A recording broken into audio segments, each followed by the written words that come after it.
여호와께 감사하라. 그는 선하시며 인자하심이 영원하미로다. 아멘. 샬롬.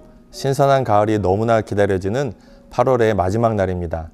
광야 같은 우리의 삶에 구름 기둥으로 인도해 가시는 9월의 시작이 되기를 원합니다. 오늘 본문 1절에 그 인자하심이 영원하미로다 라는 말씀은 본시의 전체에서 매 절마다 빠지지 않고 언급되고 있습니다. 히브리어 원문에서는 이 문장 앞에 왜냐하면 이라는 뜻의 접속사가 포함되어 있습니다. 즉 시인은 하나님께 감사해야 할 가장 큰 이유로 그분의 영원한 인자하심을 언급하고 있는 것입니다. 사실 이 말씀은 본시의 후렴구에서 속하는 말로서 구약의 예배 때에 제사장이 앞서 나온 내용을 선창하면 백성들이 그 말을 받아서 화답하던 말씀이었습니다.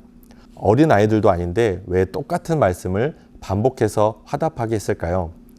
그것은 하나님께서 백성들 각자에게 얼마나 좋고 인자하신 분인지 머릿속에 분명히 각인시키기 위해서였습니다. 생각해 보십시오.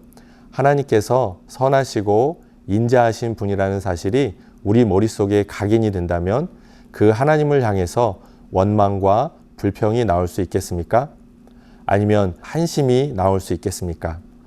아니, 그 하나님을 향해서만이 아니라 세상을 향해서도 마찬가지입니다.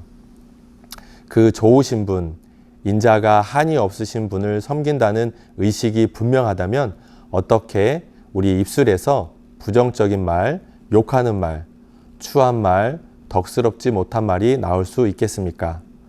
오히려 감사의 말, 덕담, 은혜로운 말, 긍정적인 말, 위로의 말, 격려의 말, 힘이 되는 말이 그 입에서 흘러나오지 않겠습니까?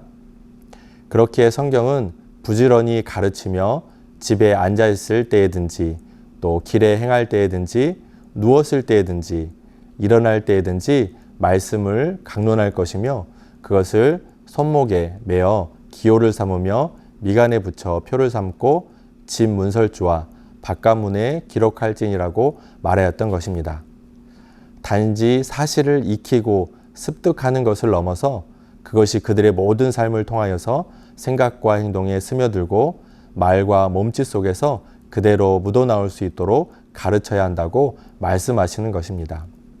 오늘 우리도 마찬가지입니다. 매일같이 하나님의 위대하심과 인자하심과 선하심이 영원하다는 사실을 삶 속에 각인시켜야 합니다.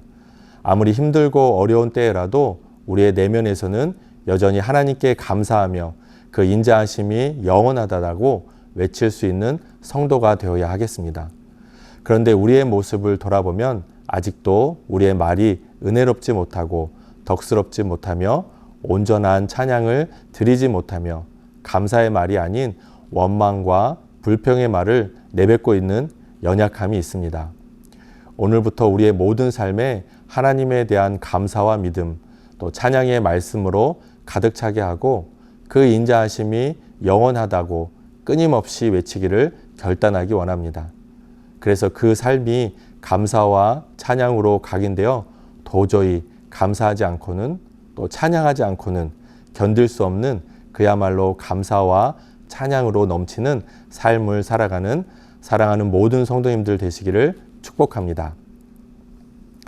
오늘 1절 말씀을 통해서 계속해서 시인은 하나님께 감사해야 할 분명한 이유에 대하여 그 인자하심이 영원하기 때문이라고 하였습니다.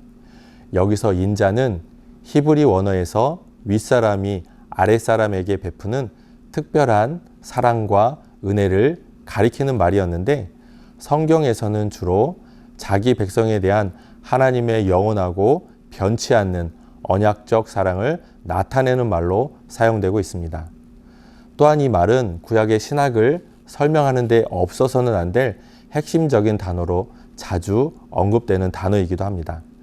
이렇게 볼 때 결국 시인이 말하고자 하는 것은 인자하심, 즉 언약적 사랑이 영원하신 하나님에 대한 감사의 명령임을 말할 수 있습니다.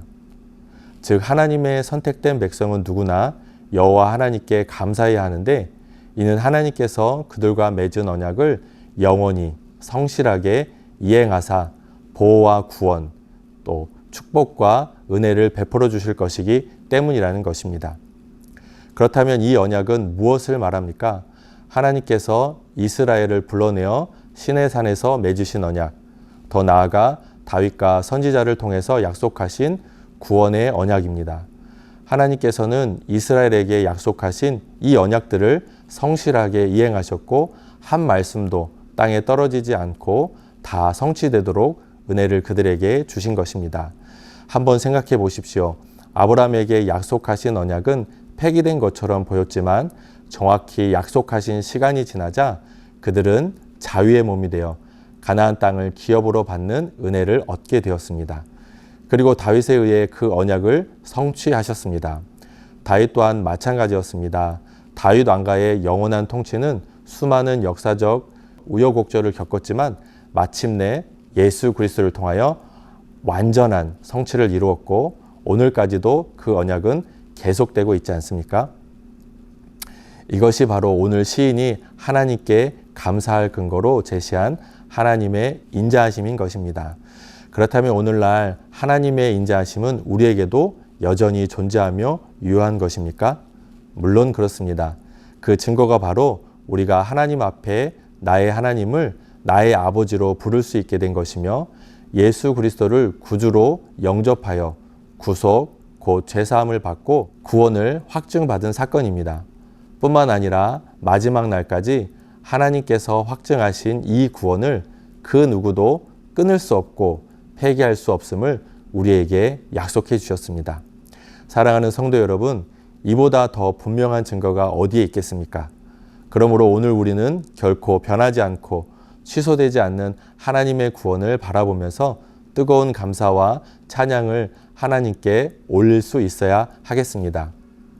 주의 인자는 끝이 없고 주의 자비는 무궁하며 아침마다 새롭고 늘 새로우니 주의 성실이 큼이라 신실하신 주님이라는 찬양의 가사처럼 이 하나님의 인자하심이 오늘도 변함없이 우리를 붙잡고 날마다 새롭게 다가오는 은혜로 하나님을 찬양할 수 있게 되기를 바랍니다.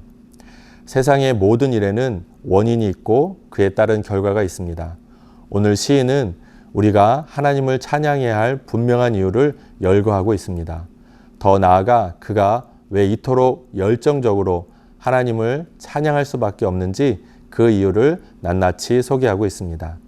우리는 신앙생활을 하면서 수많은 찬양을 드리고 있지만 우리의 삶에서 날마다 하나님의 은혜를 발견하고 그것을 감사하며 찬양하고 있는지 돌아봐야 합니다. 이것이 없다면 우리의 찬양과 우리의 예배는 그저 공허한 메아리처럼 시끄러운 거리의 소음에 지나지 않을 것입니다. 정말로 우리는 오늘 시인의 고백처럼 하나님의 사랑에 대한 분명한 인식과 이해를 가지고 어느 때라도 열정적인 찬양과 감사의 예배를 올려드리며 살아가는 저와 사랑하는 모든 성도님들 되시기를 축복합니다. 함께 기도하겠습니다. 하나님 아버지, 많은 믿음의 선조들이 하나님의 선하심과 인자하심을 노래하고 있습니다. 오늘 우리들도 말로만이 아니라 삶 속에서 만나고 경험한 하나님의 어떠하심을 새 노래로 찬양하고 싶습니다. 하나님 말씀을 잘 배우고 약속의 말씀을 붙들며 순종하는 삶을 통해서 살아계신 하나님의 손길을 경험케 하여 주시옵소서.